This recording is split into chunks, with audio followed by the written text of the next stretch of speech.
ingat ibadah pokok yang membuat dan melatih kita menjadi semakin baik? Apa namanya? Salat. Maka kurikulum pertama yang diperbanyak saat Ramadan, salat. Satu, nanti kita rincikan. Ya. Nanti kita rincikan dengan dalilnya. Dua, kalau dalam salat yang dibaca apa? Baik. Maka ada kaitan antara salat dengan Quran. Contoh misalnya Quran surah 73 ayat ke-20. Itu dalam salat malam. Disebutkan salatnya, disebutkan bacaan Qurannya. Faqra'u ma tayassara minal. Maka khusus untuk Ramadan ada agenda peningkatan interaksi dengan Al-Quran. Detailnya bagaimana? Nanti kita rincikan.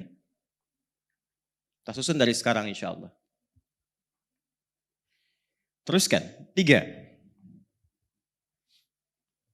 Kalau kita runtut jenis-jenis amal soleh, Bapak Ibu, masih ingat?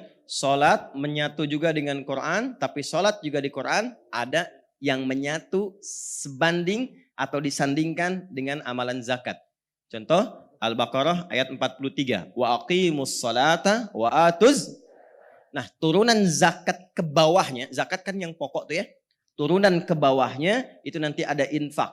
Nama umumnya disebut dengan sedekah. Jadi kalau sudah sedekah itu mencakup infak, mencakup zakat dan sebagainya. Karena itu, perhatikan zakat saat diambil disebut sedekah, dikeluarkan disebut sedekah. Khudz min amwalihim sedekah. Dikeluarkan. Innamas sedaqatu lil fuqara wal masakin wal 'amilina 'alaiha wal mu'allafati qulubuhum dan seterusnya ayat. Quran surah 9 ayat 60.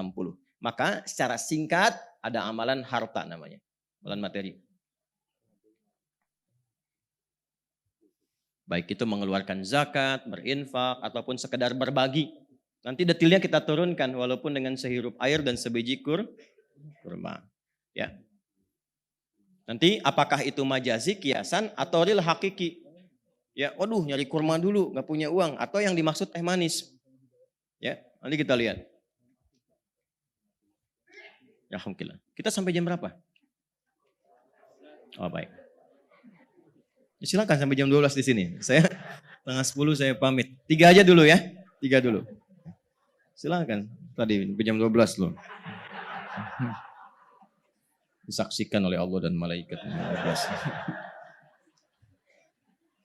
Mana DKM yang ini ya.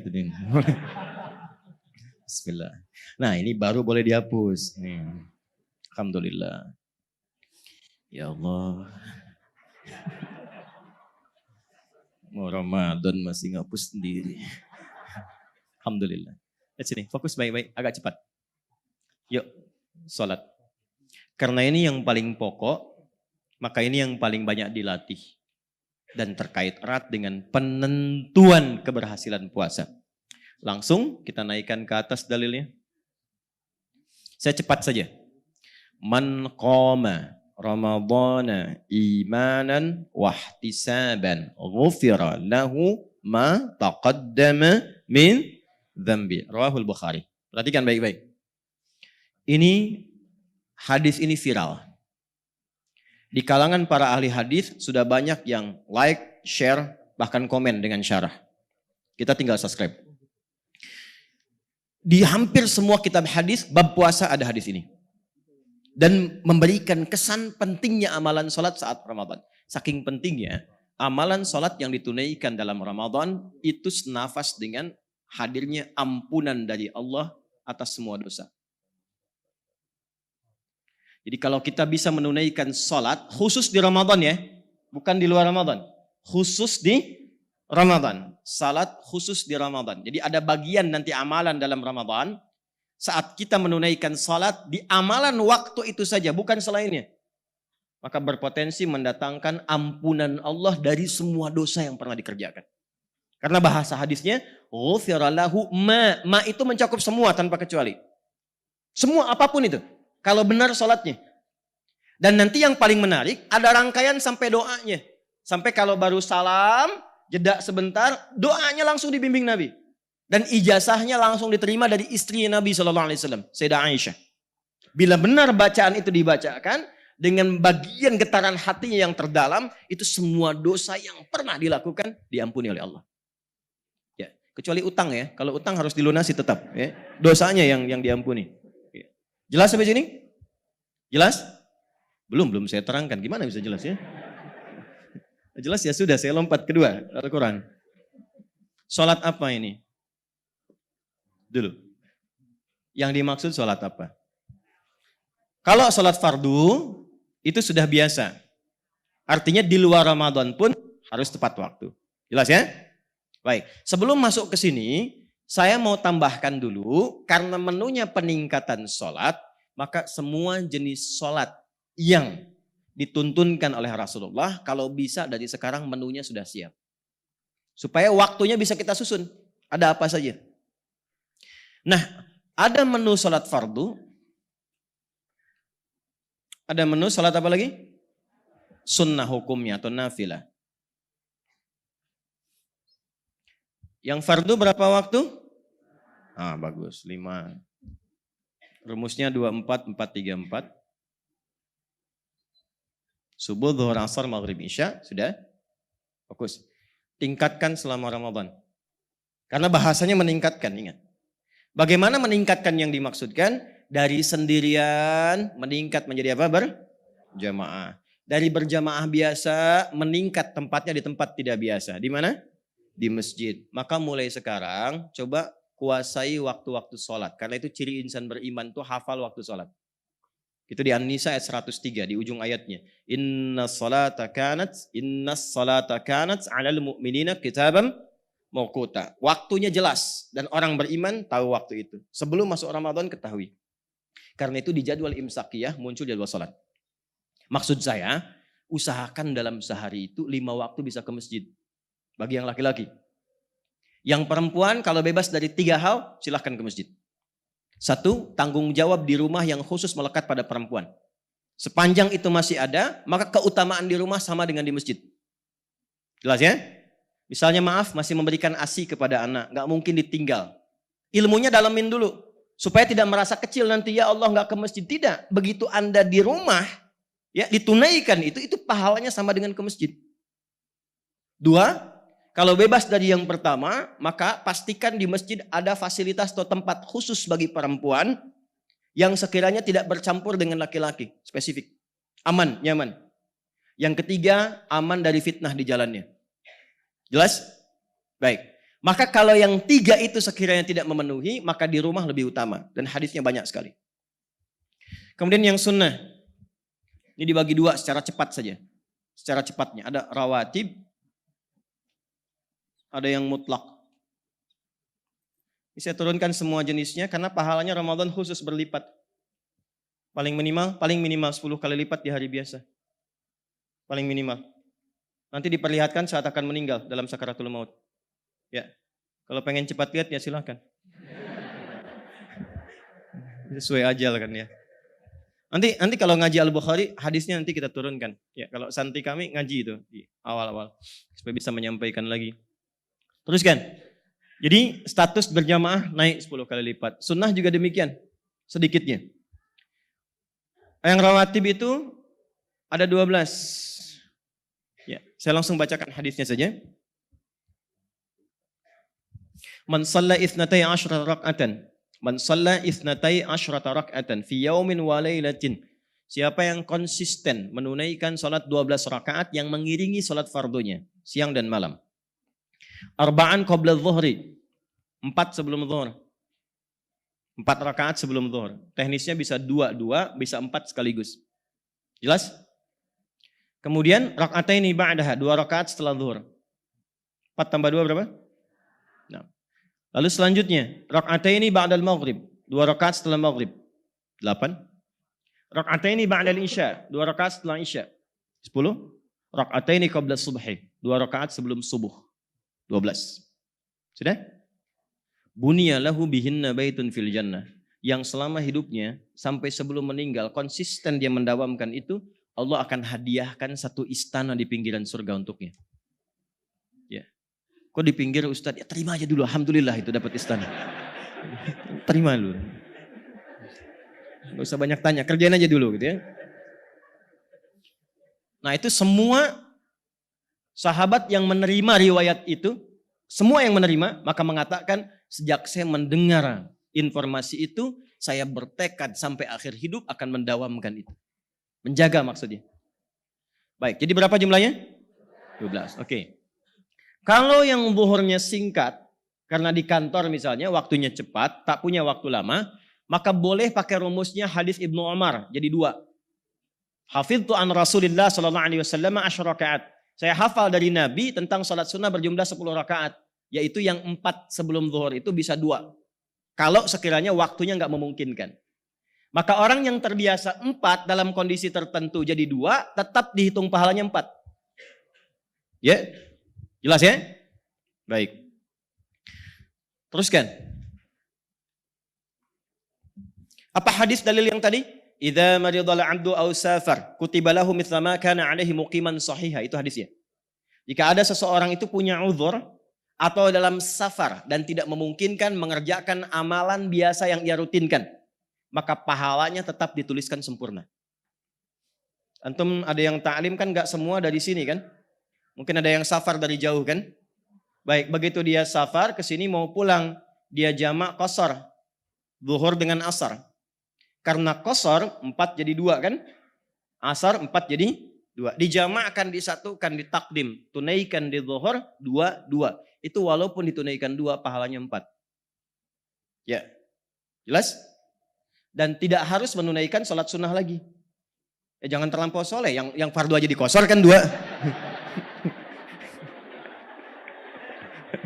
Paham nggak? Yang wajib aja kan dikosor. Jadi jangan terlampau soleh. Maksudnya begini, kalau Anda terbiasa sholat sunnah dan waktu itu nggak sempat, itu pahala sunnahnya pun dituliskan.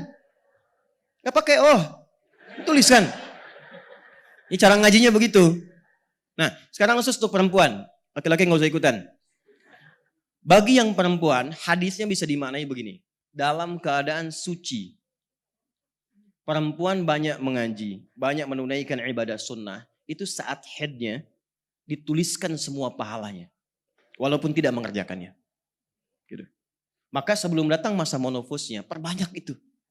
Karena kasih Allah menjadikan sekalipun dalam keadaan gelisah, tidak normal secara psikologis, tapi pahala mengalir. Dan itu masanya terbatas. Itu hanya untuk perempuan. Nanti yang laki-laki kalau pas pengajian bapak-bapak saya sampaikan ya, yang khusus. Ini motivasi dulu. Yang mutlak apa saja? Yang mutlak itu ada yang bersanding dekat waktunya dengan waktu salat fardu, ada yang terpisah jauh. Yang agak dekat, syuruk. Syuruk itu masih rangkaian dalam salat duha. Jadi duha itu ada 3 waktu. Awal waktu, pertengahan waktu, akhir waktu. Akhir waktu menjelang zuhur.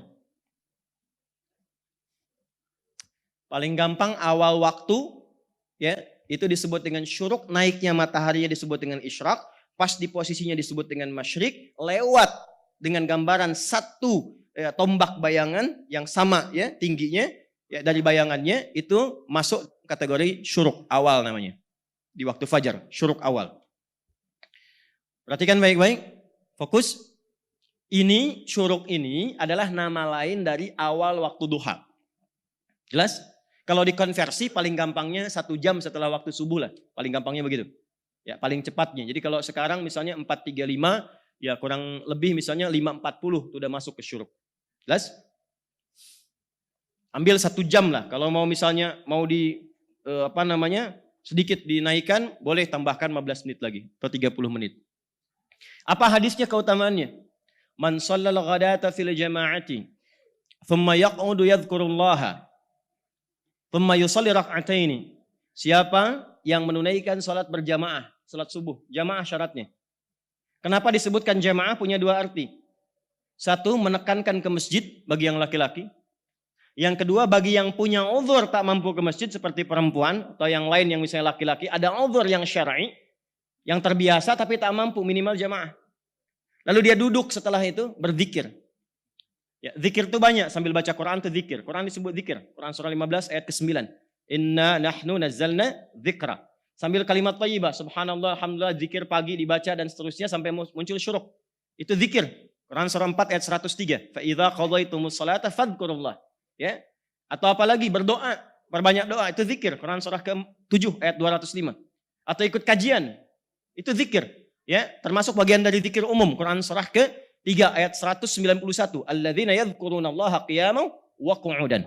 Ya, wa ala junubihim. Itu kalau dikerjakan sampai tiba waktu syuruk, salatnya 2 rakaat. Fakana alaihi ka ajri hajjin wa umratin. Maka dia dapat pahala senilai haji dan umrah. Sempurna, sempurna, sempurna. Jenis pahalanya. Ramadan ditunaikan 2 kali lipat. Duha, pertengahan. Bisa sampai 4 rakaat. Ini yang pengganti zikir seluruh tubuh. Dan ini yang mempercepat hadirnya rizki terbaik dari Allah. Duha pertengahan. Kalau sekarang dikonversi sekitar 7:30 lah. Ya, sampai jam 10-an kurang lebih. 4 sampai 8 rakaat bisa. Akhir duha menjelang dekat ke zuhur. Ya, kurang lebih 10:30 sampai 11:30-an tuh, itu akhirnya. Jelas?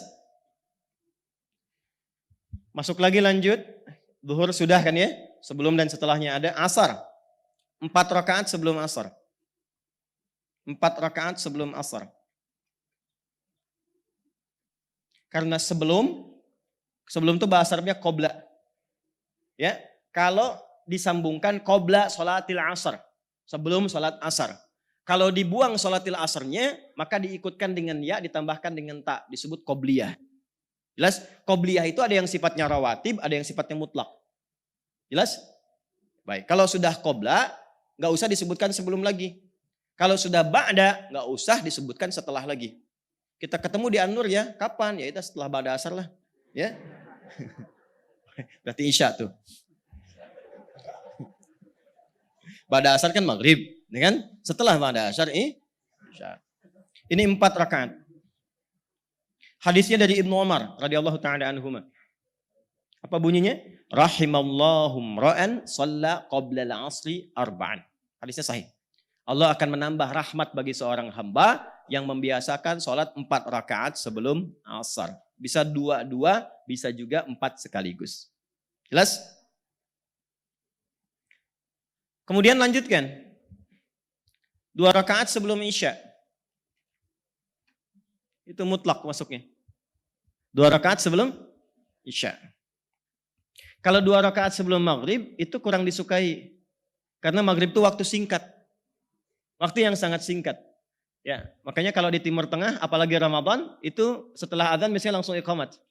Karena waktunya padat sekali. Di mazhab Maliki bahkan gak ada salat sunnah kalau sebelum maghrib itu. Jadi begitu azan langsung iqamat.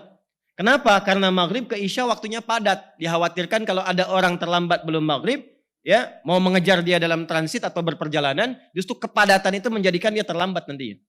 Ya, jadi kalau sebelum maghrib itu jarang ditunaikan kecuali untuk alasan tertentu. Misal di masjid sudah qomat, orang belum pada datang. Belum cukup syaratnya jamaah. Maka boleh silahkan tunaikan 2 rakaat sebelumnya untuk menunggu. Termasuk di Masjidil Haram, karena pahalanya banyak, nunggu yang tawaf rapih dulu, itu masih bisa ditunaikan.